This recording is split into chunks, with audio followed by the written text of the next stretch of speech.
Hello guys, welcome to my YouTube channel. हम देखेंगे chapter number 4 व्यक्तिवाद, उदारवाद, अराजकतावाद और व्यक्तिवाद। ये चैप्टर नंबर 4 है। इस पे हम डिस्कस करने वाले हैं जितने भी इंपॉर्टेंट क्वेश्चन होंगे। एक बार आप थ्योरी को जो थोड़ा वन लाइनर है उसे एक बार पढ़ लीजिएगा और हम क्वेश्चंस देखते हैं कि जो क्वेश्चंस रिपीट हुए हैं, पूछे गए हैं। 2018 में एक क्वेश्चन था कि किसके अनुसार राज्य जीवन के लिए अस्तित्व में आया और सज्जीवन के लिए अस्तित्व में बना हुआ है। किस राज्य जीवन के लिए अस्तित्व में आया और सज्जीवन के लिए अस्तित्व में बना हुआ है, यह कथन किसका है? अरस्तु का। याद रखिएगा, राज्य जीवन के लिए अस्तित्व में आया और सज्जीवन के लिए अस्तित्व में बना हुआ है, यह कथन किसका है? अरस्तु का। चलते हैं नेक्स्ट क्वेश्चन पे। किसके अनुसार साम्राज्यवाद पूंजीवाद का अंतिम चरण है? लेनिन के अनुसार साम्राज्यवाद पूंजीवाद का अंतिम चरण है। साम्राज्यवाद पूंजीवाद का अंतिम चरण है किसके अनुसार? लेनिन के अनुसार। नेक्स्ट क्वेश्चन देखते हैं। नेक्स्ट क्वेश्चन यहाँ पे नहीं है, यहाँ पे है। सिद्धार्थ यूनिवर्सिटी में 2019 में पूछा गया और यहाँ पे भी। शासन पर दो निबंध किसकी कृति है? John Locke. याद रखिएगा, शासन पर दो निबंध किसकी कृति है? John Locke. अगर वीडियो क्लियर नहीं दिख रही है तो 480p में आप देख सकते हैं, और अगर आपने और वीडियो नहीं देखी तो डिस्क्रिप्शन में लिंक मिल जाएगा, वहाँ से जाकर आप जितने भी पहले वीडियो मैंने पढ़ाई है वो वीडियो आप देख सकते हैं। ये जितने भी क्वेश्चन हैं सारी इंपॉर्टेंट है। अनार्किया किस भाषा की शब्द है? ग्रीक। अनार्किया किस भाषा की शब्द है? ग्रीक भाषा की शब्द है। ठीक है, अब देखते हैं कुछ क्वेश्चंस यहाँ पे होंगे important.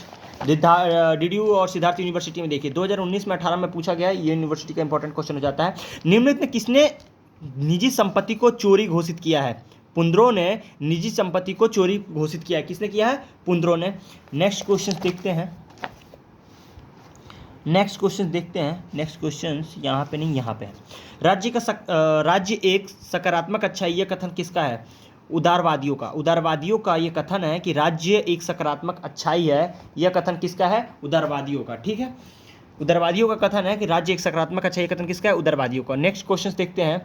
Social justice in social dynamics पुस्तक के लेखक कौन है?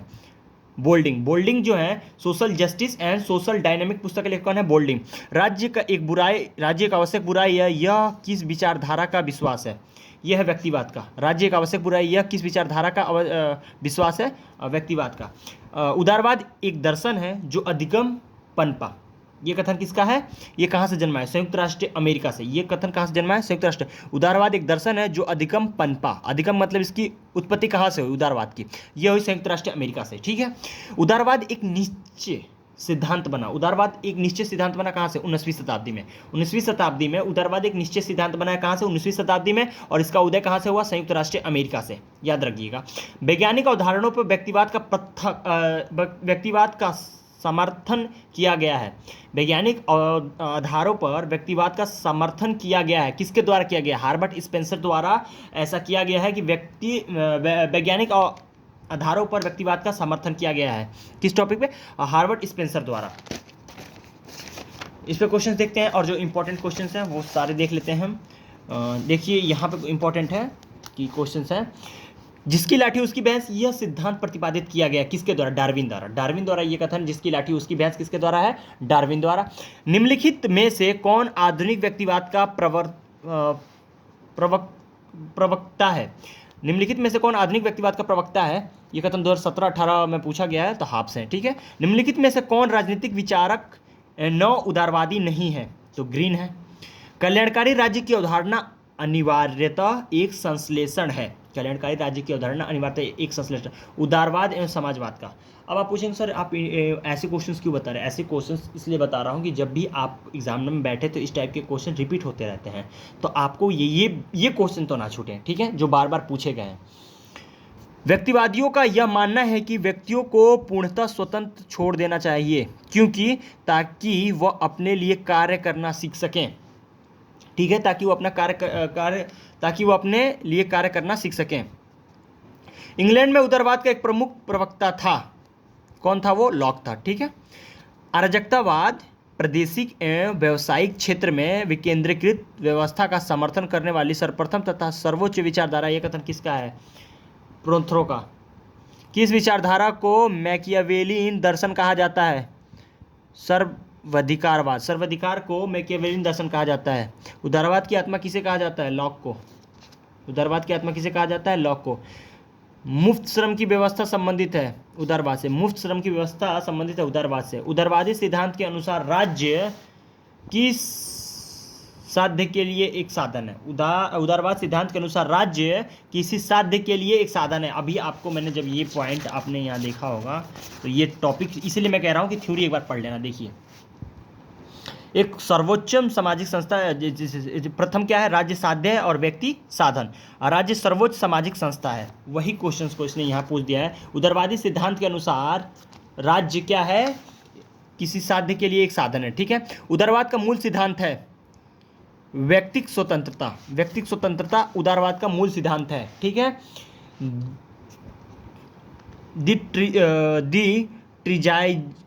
ट्रीजाइजस ऑन सिविल गवर्नमेंट के लेखक कौन है, लॉक।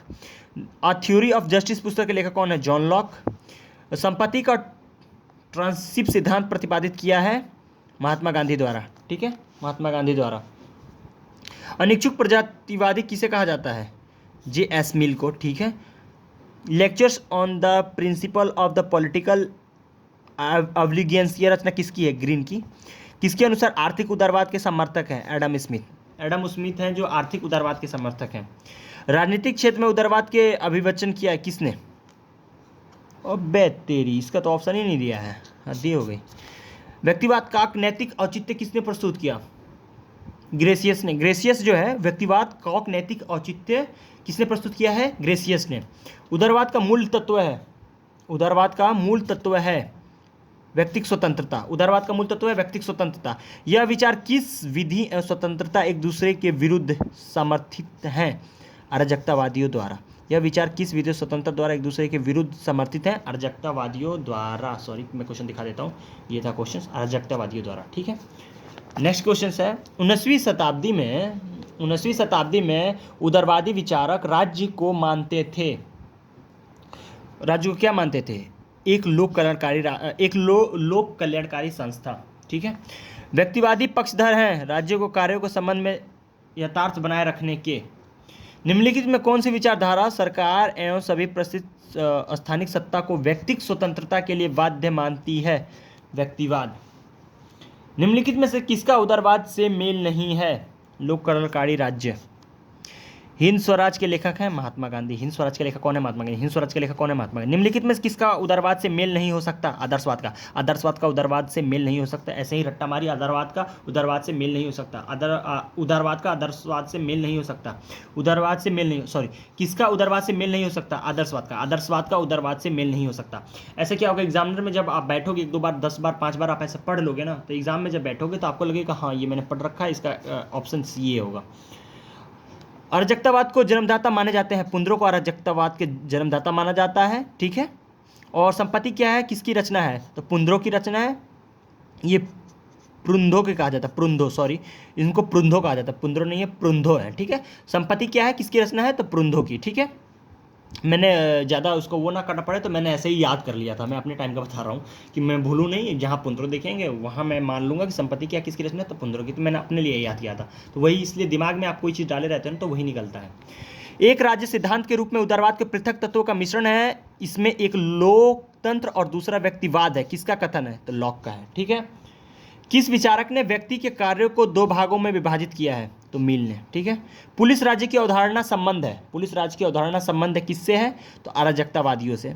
9 उदारवाद इनमें विश्वास नहीं करता है, किनमें, डिब्यूरोक्रेटाइजेशन, अरे यार ये वर्ड तो पहली बार सुन रहा हूँ मैं, सॉरी, ये था डिब्यूरोक्रेटाइजेशन। सिद्धार्थ यूनिवर्सिटी में एक दर्शन के रूप में उदारवाद मुख्यतः पाया, कहाँ, उदारवाद जो है एक दर्शन के रूप में कहाँ पाया गया था, अमेरिका में। आधुनिक व्यक्तिवाद का मुख्य प्रतिपादक कौन है, ग्राहम वॉल्स। ग्राहम वॉल्स जो है आधुनिक व्यक्तिवाद का मुख्य प्रतिपादक कौन है, ग्राहम वॉल्स। पूंजीवाद वर्ग की आर्थिक दर्शन है नकारात्मक उदारवाद। नकारात्मक उदारवाद जो है पूंजीवाद वर्ग की आर्थिक दर्शन है। ठीक है। आर्थिक क्षेत्र में व्यक्तिवाद का सबसे बड़ा समर्थक है जे.एस. मिल। ठीक है। जो जे.एस. मिल है आर्थिक क्षेत्र में व्यक्तिवाद का सबसे बड़ा समर्थक है। निजी संपत्ति, सामाजिक न्याय की मांग, यह विचार किसकी है, उदारवाद की। अराजकतावाद के लक्षण है उपयुक्त सभी, सॉरी मैं पेपर दिखा देता हूँ, ये था क्वेश्चन। अराजकतावाद का लक्षण है उपयुक्त सभी। राज्य के विरोध, पूंजीवाद का विरोध, निजी संपत्ति का विरोध। व्यक्तिगत संपत्ति का समर्थन किस विचारधारा ने किया, उदारवाद का। अपने शरीर का मस्तिष्क पर व्यक्ति की प्रभुत्व शक्ति असीम है, ये कथन किसका? मील का। अपने शरीर के मस्तिष्क व्यक्ति की प्रभुत्व शक्ति असीम है, किसका कथन है? मील का। धर्मनिरपेक्षता का तात्पर्य है धर्मविहीन, धर्मविहीन। धर्मनिरपेक्षता का तात्पर्य मतलब कहते हैं हमारा देश कैसा है, तो हम भारत के लोग भारत को एक संपूर्ण प्रभुत्व संपन्न समाजवादी पंथ निरपेक्ष लोकतांत्रिक, जिसको हम धर्मनिरपेक्ष, पंथ निरपेक्ष धर्मनिरपेक्ष में बहुत बड़ा अंतर है, ठीक है। तो हम कभी धर्मनिरपेक्ष पंथ निरपेक्ष पर डिस्कशन करेंगे, ये एग्जाम हो जाए तो, ठीक है। तो आप वीडियो को सब्सक्राइब कर दीजिएगा, बेल आइकन जरूर दबा दीजिएगा, क्योंकि जब इस पर डिस्कशन हो तब समझ पाए। धर्मनिरपेक्ष का मतलब होता है कि हमारे यहाँ सभी धर्मों का आदर किया जाता है, सभी धर्मों का। धर्मविहीन में कन्फ्यूज़न मत होइए, यहाँ पे कोई पार्टिकुलर इस देश का कोई धर्म नहीं है। हिंदू, मुस्लिम, सिख, ईसाई जो किसी भी कम्युनिटी का है यहाँ पे, वो अपने धर्म को बढ़ावा दे सकता है, उसका प्रचार प्रसार कर सकता है। सत्ता के नौकरशाही सिद्धांत के समर्थक हैं मैक्स वेबर, ठीक है। निम्नलिखित में से कौन व्यक्तिवादी विचारधारा है? हाब्स जो है व्यक्तिवादी विचारधारा है। राज्य एक आवश्यक बुराई, यह विचारधारा मानता है उदारवाद। राज्य एक आवश्यक बुराई है, यह कथन किसका है? ये भी मैंने आपको अभी पहले कुछ देर बाद, तो याद कीजिए, राज्य एक आवश्यक बुराई है, यह कथन किसका है, ठीक है। मिलते हैं, हाँ ये क्वेश्चंस कुछ और हैं, ये देख लेते हैं फटाफट, 10 क्वेश्चंस होंगे। व्यक्तिवाद इस नाम से भी जाना जाता है, श्रमिक संघवाद, श्रमिक संघवाद को व्यक्तिवाद इस नाम से भी जाना जाता है, ठीक है। व्यक्तिवाद को वैज्ञानिक आधार पर औचित्यपूर्ण ठहराया गया है, हार्वर्ड स्पेंसर द्वारा व्यक्तिवाद को वैज्ञानिक आधार पर औचित्यपूर्ण ठहराया गया है, ठीक है। नेक्स्ट क्वेश्चन देखते हैं। व्यक्तिवाद का उद्देश्य क्या स्थापित करना है? एक मुक्त समाज। व्यक्तिवाद का उद्देश्य है एक मुक्त समाज को स्थापित करना। व्यक्ति अपने हितों को सर्वश्रेष्ठ निर्णायक होता है, किस विचारधारा से संबंधित है? उदारवाद से संबंधित है। आर्थिक उदारवाद का बाइबिल किसको कहा जाता है? स्पिरिट ऑफ लॉज को, ठीक है। अपने शरीर तथा मस्तिष्क पर व्यक्ति की प्रभुत्व शक्ति असीम है, किसका कथन है? मील की, ठीक है। उदारवाद ने एक दर्शन का रूप ग्रहण किया 19वीं शताब्दी में। बहुलवादी महत्व देते हैं समूह और संघ को। लाक की प्रसिद्ध कृति का नाम है पॉलिटिक्स। लाक की प्रथम प्रसिद्ध कृति का नाम है पॉलिटिक्स।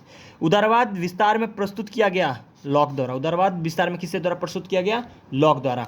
व्यक्तिवाद के अनुसार राज्य है एक आवश्यक बुराई। व्यक्तिवाद के अनुसार राज्य है एक आवश्यक बुराई।